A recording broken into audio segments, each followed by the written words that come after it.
Hello everyone, welcome to the official YouTube channel of zenith academy. আমি Shantanu sir. আজকে WBP SI আর KPSI মেইনসের ইংলিশের grammar and ভোক্যাবুলারির পার্টটা আজকে আমি করাবো। তো ডেসক্রিপটিভের ক্লাস আসবে আস্তে আস্তে, কিন্তু গ্রামার ভোক্যাবুলারির পার্ট থেকে যে কোয়েশ্চেনগুলো আসে সেখান থেকে কিন্তু আমরা বেশ কিছু কোয়েশ্চেন কমন পেতে পারি এবং ওখান থেকে বেশ ভালো নাম্বারও পাওয়া যেতে পারে। তো আজকে আমি কিছু ভোক্যাবুলারি আর গ্রামার থেকে কোয়েশ্চেন করাবো। নেক্সট ক্লাসে আমরা বাকি ডেসক্রিপটিভগুলো করাবো। ঠিক আছে, তো চলো আমরা শুরু করি সময় নষ্ট না করে। তো দেখো, প্রথমে এখানে আমরা ফিল ইন দ্য ব্ল্যাঙ্কস করব। তো এখানে মিসলেনিয়াস টাইপ কোয়েশ্চেন আসতে পারে, ফিল ইন দ্য ব্ল্যাঙ্কস আসতে পারে, বা হোমোফোনস আসতে পারে, ভয়েস আসতে পারে, কিংবা এরার কারেকশন, সব কিছুই আসতে পারে। তো আমরা আজকে কিছু পার্ট করব। তো দেখো, fill in the blanks with appropriate preposition. তো এখানে যেহেতু ডেসক্রিপটিভ, এখানে কোনো অপশন পাওয়া যাবে না, তোমাকেই কিন্তু কারেক্ট আনসারটা চুজ করে লিখতে হবে। তো প্রিপোজিশন খুব ইম্পর্ট্যান্ট, কিছু কিছু প্রিপোজিশন আমাদের খুব ভালো করে মনে রাখতে হবে। যেমন এখানে বলছে দেখো, although he was tired of walking, he was bent dash reaching his destination before evening. তাহলে অলদো আমাদের সবসময় ফিল ইন দ্য ব্ল্যাঙ্কসে ক্লু খুঁজতে হবে।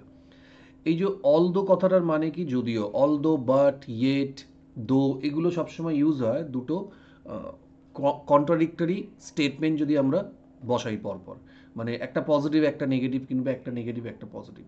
তাহলে although he was tired of walking, যদিও সে হেঁটে হেঁটে ক্লান্ত হয়ে গিয়েছিল, he was bent dash reaching his destination before evening. তাহলে সে কিন্তু ইভিনিংয়ের আগেই তার ডেস্টিনেশনে কি করতে চাইছিল, অবশ্যই সে যেতে চাইছিল, কারণ টায়ার্ড হয়ে গেলে জেনারেলি সে আর হাঁটতে পারবে না। কিন্তু অলদো যখন আছে, তার মানে এটা যদি নেগেটিভ হয়, এই স্টেটমেন্টটা পজিটিভ হতে হবে। আচ্ছা, তাহলে আমরা এখানে কি বসাবো, এখানে দেবো অন। মনে রাখবে, বেন্ট অন কথাটার মানে হচ্ছে ডিটারমাইন্ড।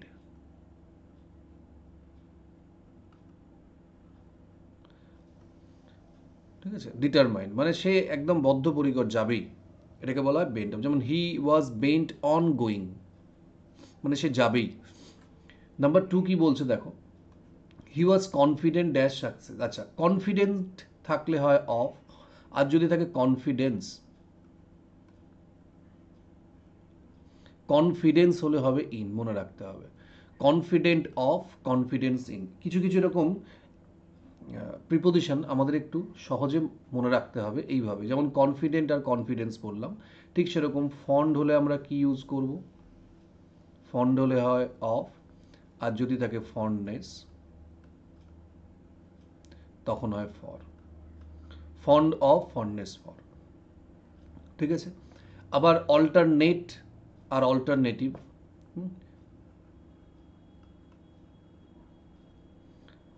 অল্টারনেট হলে হচ্ছে উইথ, আবার অল্টারনেটিভ যদি থাকে তখন হবে আবার টু। ঠিক আছে, এরকম বেশ কিছু প্রিপোজিশন আছে যেগুলো এই পার্টস অফ স্পিচ পাল্টালে প্রিপোজিশন পাল্টে যাবে। ওয়ার্ড একটাই, পার্টস অফ স্পিচ চেঞ্জ হলে প্রিপোজিশন পাল্টে যাবে। তো সেরকম কনফিডেন্ট আছে বলে অন দিলাম, অফ দিলাম, আর কনফিডেন্স থাকলে ইন হতো। নেক্সট আসছে দেখো, if you persist dash making so much noise in the class, I shall call the principal. তাহলে পারসিস্টের সঙ্গে, এগুলো অ্যাপ্রোপ্রিয়েট প্রিপোজিশন, এগুলো মনে রাখতেই হবে। পারসিস্ট হলে কি হয়, ইন। পারসিস্ট ইন মানে কন্টিনিউ করা। ঠিক আছে, পারসিস্ট ইন হচ্ছে কন্টিনিউ, মানে if you persist in making so much noise, মানে তুমি যদি কন্টিনিউ এরকম নয়েজ করতেই থাকো, তাহলে আমি প্রিন্সিপালকে ডাকবো। তাহলে এখানে পারসিস্ট হলে ইন। আবার যদি বলে ইনসিস্ট, তখন আমরা কি ইউজ করব, ইনসিস্ট হলে হবে আবার অন। আবার কনসিস্ট, কনসিস্ট আমরা ইউজ করতে পারি দুটো, অফ আর ইন। কনসিস্ট অফ হচ্ছে কাউন্টেবল, আর কনসিস্ট ইন হচ্ছে আনকাউন্টেবল। যেমন দিস বিল্ডিং, বা আমি বললাম this house consist of 4 rooms. ঠিক আছে, তাহলে মানে এই বাড়িতে কটা ঘর আছে? 4টে ঘর আছে, কাউন্টেবল। আবার কনসিস্ট ইন কখন হবে? ইয়োর হ্যাপিনেস consist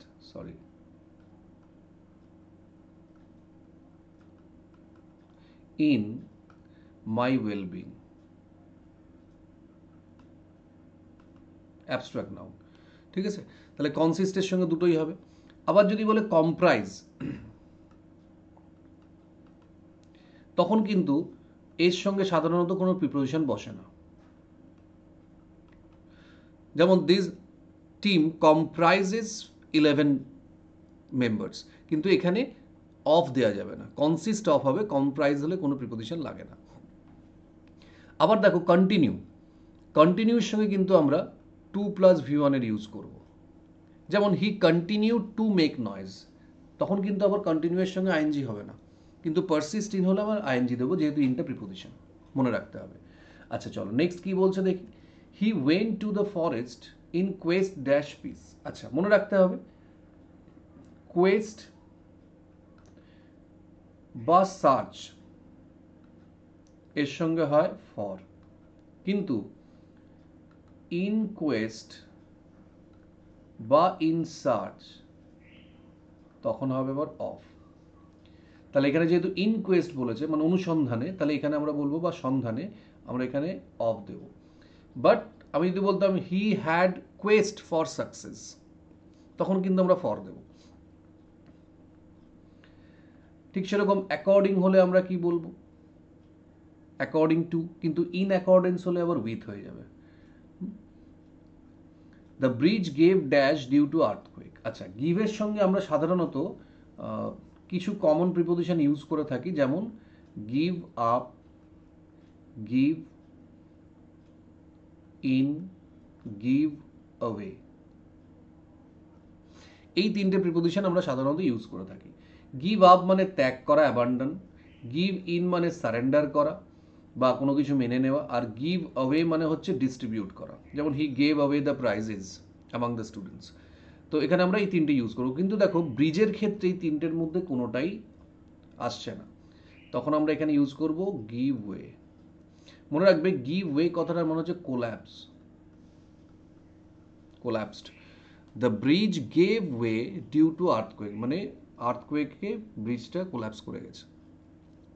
ওকে, আচ্ছা নেক্সট কি বলছে? The boy compare the girl dash the moon. আচ্ছা মনে রাখবে কম্পেয়ার উইথ হয় আর কম্পেয়ার টু হয়। কম্পেয়ার উইথ সাধারণত সিমিলার অবজেক্টের ক্ষেত্রে ইউজ হয়, আর কম্পেয়ার টু আমরা কোথায় ইউজ করব? আমরা কম্পেয়ার টু ইউজ করব ডিসিমিলার অবজেক্টের ক্ষেত্রে।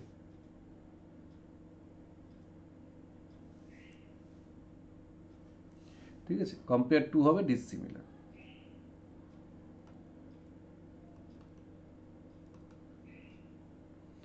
এটা হচ্ছে সিমিলার,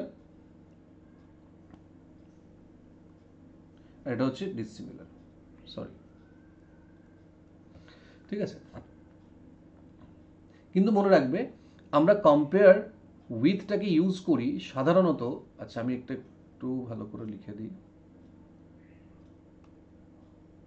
কম্পেয়ার উইথটাকে আমরা ইউজ করব সিমিলার অবজেক্টের ক্ষেত্রে ডিসিমিলারিটি বোঝাতে, আর কম্পেয়ার টু ইউজ হবে ডিসিমিলার অবজেক্টের মধ্যে সিমিলারিটি বোঝাতে।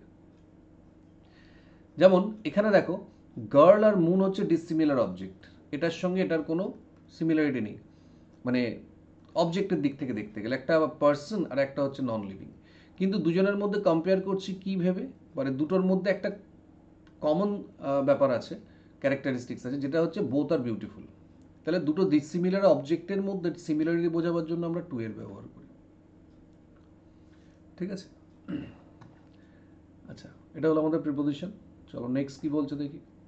আচ্ছা এখানে আছে read the following sentences and write the antonyms of the underline words. তাহলে এখানে যে আন্ডারলাইন করা ওয়ার্ডগুলো আছে তাদের অ্যান্টোনিম লিখতে হবে, সিনোনিম নয় কিন্তু। আচ্ছা সিনোনিম অ্যান্টোনিম ফাইন্ড আউট করতে দিলে আমাদের যেটা প্রথমে করতে হবে সেটা হচ্ছে আগে সেন্টেন্সটা পড়ে নিতে হবে, কারণ এই সেন্টেন্সের মধ্যে যদি সিনোনিম অ্যান্টোনিম থাকে তাহলে তাদের কনটেক্সচুয়াল মিনিংগুলো আমাদের বুঝতে হবে। অনেক সময় ওয়ার্ডের যে লিটারারি মিনিং সেন্টেন্সে কিন্তু কনটেক্সট অনুযায়ী মিনিং পাল্টাতে পারে। সবসময় যে পাল্টাবে তা নয়, অনেক সময় পাল্টাতে পারে, তো আমাদের সেন্টেন্সটা পড়ে একটু বুঝে নিতে হবে। বা অনেক ওয়ার্ডের মিনিং আমরা যদি নাও জানি, সেন্টেন্স পড়লে আমরা অ্যাপ্রক্স একটা মিনিং ফাইন্ড আউট করতে পারি। যেহেতু এখানে কোনো অপশন পাবে না, তোমাকে নিজের মতো করেই লিখতে হবে কিন্তু।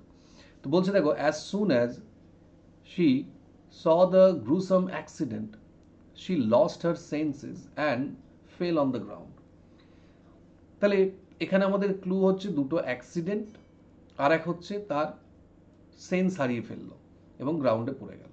তার মানে দুটো স্টেটমেন্ট পড়লে আমরা বুঝতে পারছি যে অ্যাক্সিডেন্টটা দেখে সে তার জ্ঞান হারিয়ে ফেললো এবং মাটিতে পড়ে গেল। তাহলে অ্যাক্সিডেন্টটা কীরকম হবে? তাহলে অ্যাক্সিডেন্টকে কোয়ালিফাই করছে এটা, তার মানে এটা অবশ্যই একটা অ্যাডজেক্টিভ। মানে অ্যাক্সিডেন্টটা কীরকম সেটাই এই ওয়ার্ডটা বলে দিচ্ছে। তাহলে নিশ্চয়ই অ্যাক্সিডেন্ট কখনো ভালো হতে পারে না। তাহলে মানুষ কখন তার সেন্স হারিয়ে ফেলে? যখন কোনো ভয়ঙ্কর কিছু হয়, তাই না? তাহলে গ্রুসাম মানে কি? ফিয়ারসাম বা ফিয়ারফুল, ঠিক আছে, হরিফাইং, মানে প্রচণ্ড বিভৎস বা খুব ভয়ঙ্কর একটা অ্যাক্সিডেন্ট দেখলো, ডেডলি একটা অ্যাক্সিডেন্ট। তার মানে আমার এখানে চাইছে অ্যান্টোনিম, এগুলো তো সিনোনিম হলো, তাহলে অ্যান্টোনিম আমরা কি করব? প্লিজেন্ট।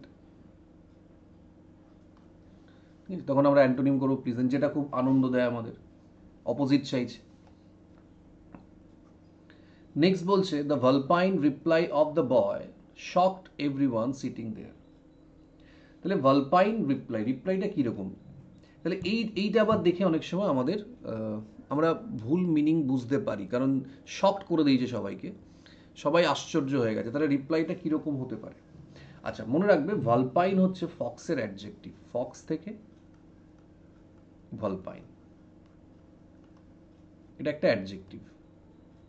এবার দেখো, ফক্সের ক্যারেক্টারিস্টিক্সটা আমরা জানি, ফক্স কি হয়? খুব চালাক হয়, কানিং হয়। তাহলে ভালপাইন মানে কি? কানিং, ক্র্যাফটি বা স্লাই বলতে পারি, SLY, খুব চালাক।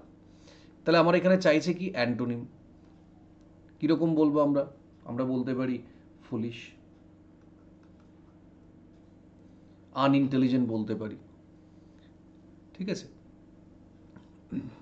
নেক্সট দেখো, হি স্যাং a song full of melancholy. Melancholy মানে কি? মেলানকোলি মানে হচ্ছে স্যাডনেস বা সরো, মানে দুঃখ, বিষাদ, এটাকে বলে মেলানকোলি। তাহলে অপোজিট চাইছে ফুল অফ মেলানকোলি, তাহলে আমরা কি বলবো? প্লেজার বলতে পারি, কিংবা জয় বলতে পারি, বা ডিলাইট বলতে পারি, মানে আনন্দ যেটা বোঝায় আর কি। হ্যাপিনেস, জয়, প্লেজার, ডিলাইট, এগুলো যে কোনো কিছু হতে পারে। আচ্ছা, নেক্সট দেখো, নাম্বার 4 বলছে, society plays a pivotal role বা pivotal role in building the character of a child.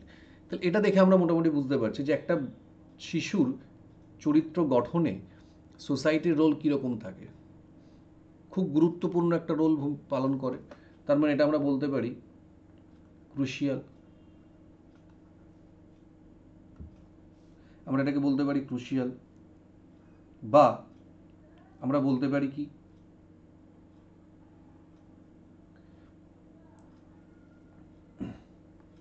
আমরা বলতে পারি এটাকে ইম্পর্টেন্ট, ভাইটাল, এরকম মিনিংগুলো আমরা দিতে পারি, মানে খুব গুরুত্বপূর্ণ আর কি। তাহলে এখানে আমরা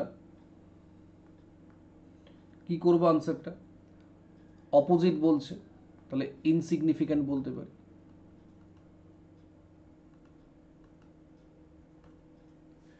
ইনসিগনিফিক্যান্ট বলতে পারি, ঠিক আছে। তাহলে ক্রুশিয়াল বা ইম্পর্টেন্ট, অপোজিট হচ্ছে তোমার ইনসিগনিফিক্যান্ট, ট্রিভিয়াল, এগুলো বলা যেতে পারে, ট্রিভিয়াল বলা যেতে পারে। আচ্ছা, নেক্সট বলছে, as she is very coy she keeps aloof from social events. মানে যেহেতু সে কীরকম, যার জন্য সে সামাজিক যে আচার অনুষ্ঠানগুলো হয় সেগুলো থেকে দূরে থাকে। তাহলে মানুষ সাধারণত কীরকম হলে থাকে? এক হচ্ছে আনসোশ্যাল, আর এক হচ্ছে কি যে খুব ইন্ট্রোভার্ট টাইপের হয়। মানে কয় বলতে অ্যাকচুয়ালি বোঝায় কি? শাই, খুব লাজুক। তাহলে অপোজিট চাইছে আমার এখানে, আনসার কি করব আমরা? Frank, candid, extrovert. ঠিক আছে, এইগুলো হচ্ছে তোমার অ্যান্টোনিম হবে। আমার তো চাইছে অ্যান্টোনিম, সিনোনিম শাই করব। নাম্বার 6 বলছে brevity is the soul of wit. তাহলে ব্রেভিটি মনে রাখবে, আমরা অনেক সময় এটা ভুল করি। ব্রেভিটি আমরা অনেক সময় ভাবি যে ব্রেভ থেকে ব্রেভিটি এসছে, ব্রেভ থেকে ব্রেভারি। ব্রেভিটি এসছে ব্রিফ থেকে, মানে শর্টনেস, সংক্ষিপ্ত, কনসাইজ বা কনসাইজ। আমার চাইছে এখানে কি? অ্যান্টোনিম। তাহলে এটা আমরা কি বলবো?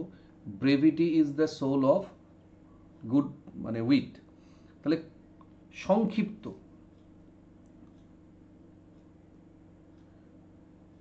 কি বলতে পারি আমরা?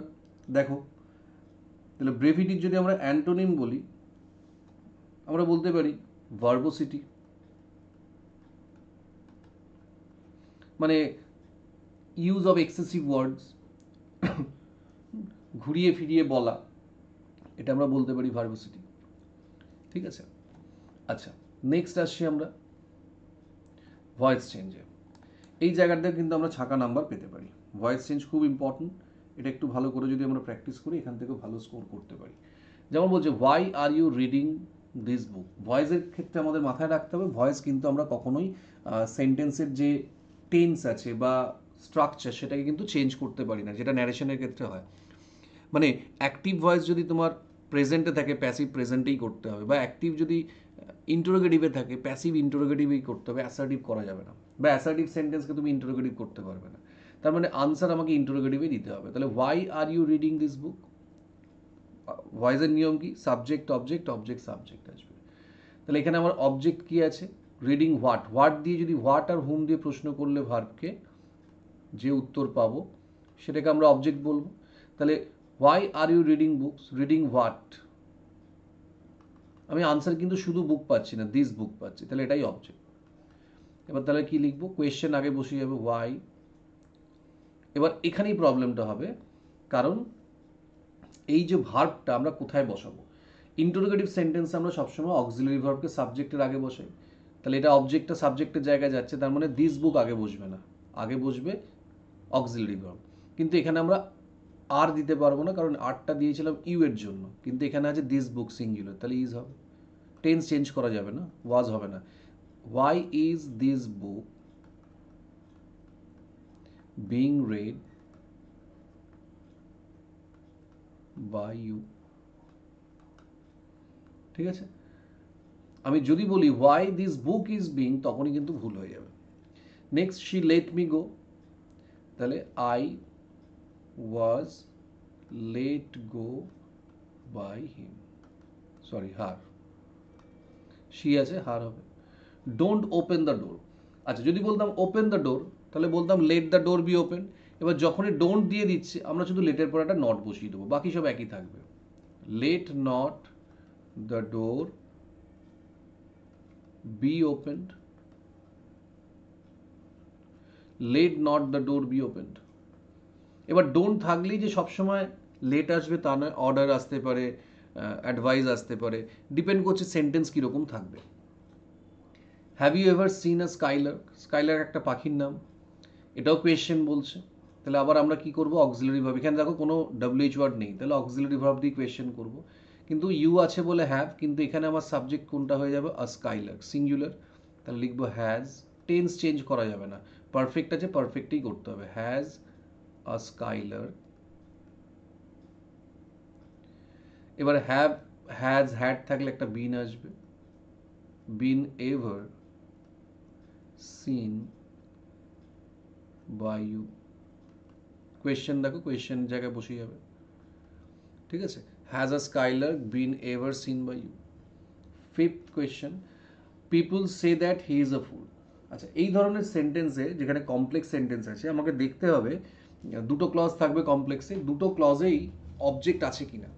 যে ক্লজের অবজেক্ট থাকবে সেটার প্যাসিভ হবে, যদি না থাকে তখন সেটার প্যাসিভ হবে না। যেমন দেখো, হি is a full, he is a fool, এটা কিন্তু ইজ দ্য ইন্ট্রান্সিটিভ ভার্ব, এর কোনো অবজেক্ট নেই, তার মানে এই পার্টটাকে আমরা প্যাসিভ করতে পারবো না, এটা যেমন আছে অ্যাজ ইট ইজ বসে যাবে।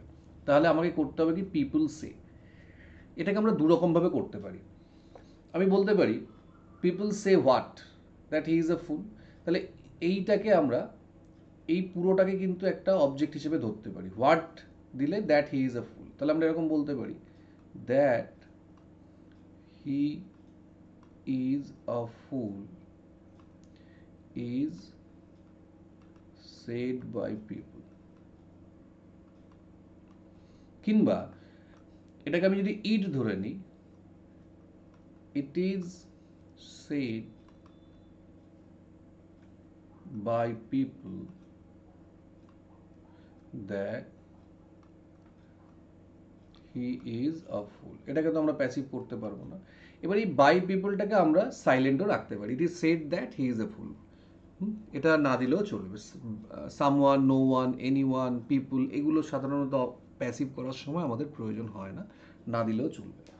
ঠিক আছে, তো এটাকে আমরা দুইভাবে করতে পারি। আচ্ছা, নেক্সট দেখো ইডিয়াম আছে, বলছে কি ব্রেক দ্য আইস। তোমরা জানো ব্রেক দ্য আইসের দুটো মানে হয়, এক হচ্ছে স্টার্ট আ কনভারসেশন, আর ব্রেক দ্য অকওয়ার্ড সাইলেন্স, মানে নীরবতা ভঙ্গ করা। বা অনেক সময় হয় একটা কথা শুরু করা, কথা বলা শুরু করা, সবাই চুপচাপ আছে, একজন কথা বলা শুরু করলো, তার মানে ব্যাপারটা একই হলো, নীরবতা ভঙ্গ হলো, বা আমরা বলতে পারি স্টার্ট আ কনভারসেশন। কিছু কিছু ইডিয়ামের দু তিন রকম মানে হয়। Hobson's choice, actually Hobson's choice মানে হচ্ছে কোনো চয়েসই নেই, একটাই চয়েস। আর hand in glove, hand in glove দেখো দুটোর মধ্যে সম্পর্ক দেখলেই বুঝতে পারবো, খুব ক্লোজলি অ্যাসোসিয়েটেড বা ভেরি ইন্টিমেট, আমরা বলি হ্যান্ড ইন গ্লাভ। আচ্ছা, নেক্সট বলছে once in a blue moon. Blue moon দেখো জেনারেলি দেখা যায় না, তাই না? তাহলে ব্লু মুন মানে হচ্ছে ভেরি রেয়ার, মানে কদাচিৎ যেটা দেখা যায়। এবার তোমাকে বলছে make sentences with the following idioms, তার মানে তোমাকে শুধু মিনিং লিখলে হবে না, ফুল মার্কস পেতে গেলে তোমায় সেন্টেন্স কনস্ট্রাক্ট করতে হবে। তাহলে দেখো এগুলোর আমরা সেন্টেন্স এইভাবে বলতে পারি, যেমন ব্রেক দ্য আইস, আমি মিনিংটা বললাম কি স্টার্ট আ কনভারসেশন বা ব্রেক দ্য সাইলেন্স। এবার আমরা এখানে লিখবো যে everyone in the room was quiet until he broke the ice by cracking a joke. সবাই চুপচাপ ছিল যতক্ষণ না সে একটা জোক বলে নীরবতাটা ভঙ্গ করলো বা কথা বলা শুরু করলো। আবার দেখো হবসন্স চয়েস, এর মানে no choice at all, actually কোনো চয়েস নয়, একটাই চয়েস। তাহলে আমরা লিখবো কি the treaty is a Hobson's choice for the ruler because if the he doesn't sign it he has to accept death. তাহলে রুলারের কাছে এই যে ট্রিটিটা, এটা কিন্তু একটা হবসন্স চয়েস, মানে অ্যাকচুয়ালি কোনো চয়েসই নয়। দেখো হয় ট্রিটিটা যদি সাইন করে তাহলে সে বেঁচে যাবে, আর না সাইন করলে মরবে, তার মানে সাইন করা ছাড়া তার আর হাতে কোনো রাস্তা নেই। ঠিক আছে, সেন্টেন্সগুলোকে একটু মিনিংফুলি সাজাতে হবে, আর কিছুই নয়, একটুখানি ভেবে নিলেই সেন্টেন্স কনস্ট্রাক্ট করা যাবে। এবার দেখো হ্যান্ড ইন গ্লাভ মানে আমি বললাম ভেরি ক্লোজ বা intimate, the two friends are hand in glove to each other, মানে দুই বন্ধু হচ্ছে একদম প্রচণ্ড বুজম ফ্রেন্ড যাকে বলি, বা প্রচণ্ড ক্লোজ ফ্রেন্ড তারা। বা আমরা এরকমও বলতে পারি they work hand in glove to complete the project, মানে তারা দুজনে খুব ক্লোজলি অ্যাসোসিয়েট হয়ে একসঙ্গে দুজনে মিলে কাজ করেছে। Once in a blue moon মানে হচ্ছে মানে হচ্ছে কদাচিৎ, very rare. Health conscious people eat fast food once in a blue moon, মানে কি যারা স্বাস্থ্য সচেতন মানুষ হন তারা কিন্তু খুব রেয়ারলি ফাস্ট ফুড বা জাঙ্ক ফুড খায় আর কি, মানে খায় না বললেই চলে। তো এইভাবে আমরা লিখতে পারি। তো এই কতগুলো কোয়েশ্চেন নিয়ে আজকে আমি ডিসকাস করলাম, আপকামিং ক্লাসগুলোতে আরও কোয়েশ্চেন আমি নিয়ে ডিসকাস করব। তো তোমাদের যেটা রিকোয়ারমেন্ট আছে, যারা ডব্লিউবিপি বা কেপির পরীক্ষা দিচ্ছ তাদের কি রিকোয়ারমেন্ট আছে তোমরা একটু কাইন্ডলি কমেন্টে জানাবে, তো সেইভাবে আমি ক্লাসগুলো করব। আর যদি ক্লাস ভালো লাগে কমেন্টে জানাবে এবং সবার সঙ্গে শেয়ার করবে, চ্যানেলটাকে সাবস্ক্রাইব করবে। খুব তাড়াতাড়ি আবার একটা নতুন ভিডিও নিয়ে আসছি।